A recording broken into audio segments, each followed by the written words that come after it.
définition à la technique de méditation ancestrale des Tibétains.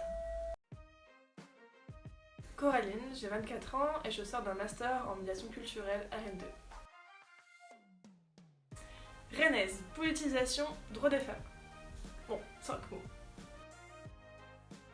Et tout simplement parce que l'histoire des femmes, c'est une historiographie qui est très courte à l'échelle du temps de l'histoire, de l'historiographie tout court. Je trouve ça important d'écrire des articles sur le sujet et de le faire connaître au plus de gens possible.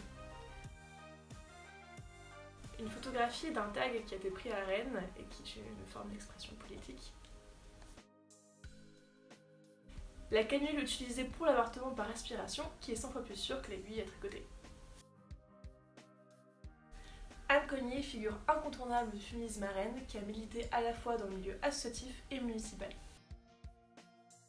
Bah, tu sais, là où tu as picolé tous les soirs, de la soif, là où tu te retrouves vivre mort, et bah, cette rue-là, c'est le premier endroit où il y a eu des avortements clandestins avec la méthode Kerman, donc sécurisée, complètement sécurisée par des militantes, qui n'étaient absolument pas des infirmières ni des médecins, qui sont allées former à Grenoble et qui ont commencé les avortements dans une petite permanence située 13 rue Saint-Michel.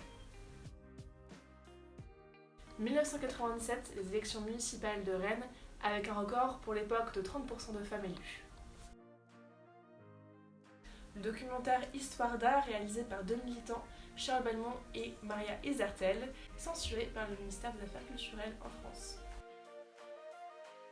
Un livre incroyable qui a été écrit par Patricia Godard et Lily Poré, qui s'appelle Les femmes sans compte en but. C'est une mine de témoignages de militantes de l'époque, il y a énormément de choses. C'est incroyable, c'est hyper bien écrit, c'est accessible à tout le monde et je vous le conseille très fortement. Le fonds d'archives du Centre Rennais d'information des femmes, disponible aux archives municipales de Rennes.